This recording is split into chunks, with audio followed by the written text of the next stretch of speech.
Good morning, book fighters. Today is Monday, December. Oh, why can I never remember what date it is?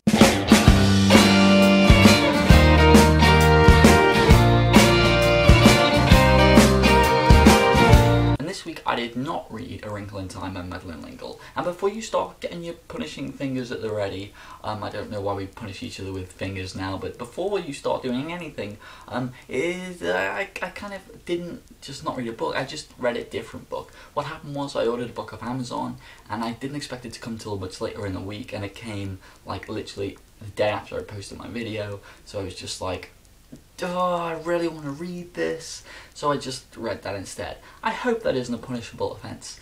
I don't think it is. And bear in mind, I do still have a punishment to do, so anyway. The book I read this week, The Dark Tower by Stephen King.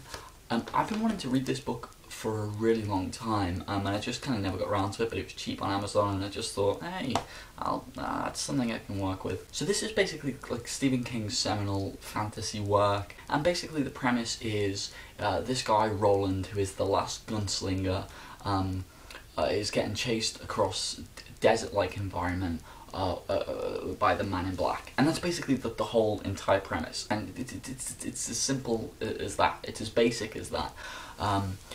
One of the things that drew me to this was the kind of like, oh, it's like a desert style, like cowboy fantasy thing with a gunslinger, and it kind of was that, but not really, because nothing really happens. Let me be clear, I really enjoyed this book, but I can see why people wouldn't. I mean, this is like 300 or so pages long, and yeah, if you ask me like to name the things that and all the things that unfold and happen, I'd be like, well, I read the blurb, because that is exactly. I mean, he goes into like there's this one chapter where it's like a chapter long 10-page dream sequence, and it kind of then just thrown away, and like he focuses on intrinsic details and writes a lot about them, and so nothing really happens, and there'll be like conversations about kind of mundane things, or at least certain things that you feel like you haven't been explained to, but you're just observing two people have a conversation, and for some reason it's tense and you don't kind of know why, and you're basically not given anything, you're just kind of this observer. But I really found pleasure in this. I really found pleasure in being that observer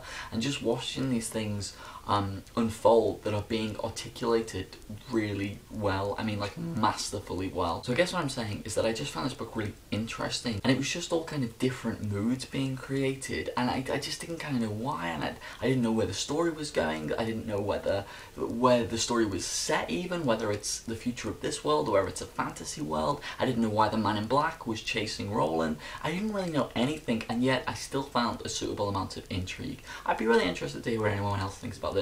I'm sure the review I've just given didn't make any sense at all, but, well, neither does this book. Next week I will be reading A Wrinkle in Time by Wrinkle.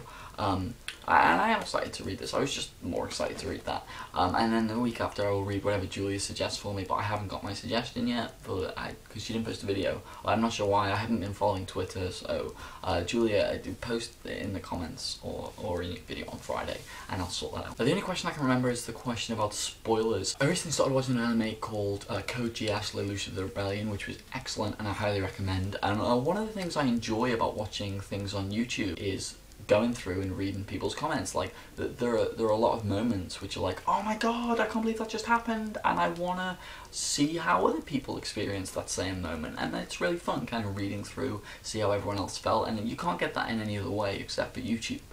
But every now and then, you get these people who have already seen it, who decide to say, oh, don't worry, she's not really dead, or, you know, something. And you're just like, no, why would you do that? Surely they must know what they are doing. Irresponsible, and it annoys me. So yes, I hate spoilers. But Lauren, I will see you tomorrow, and also Lauren, thank you very much, because this made my day.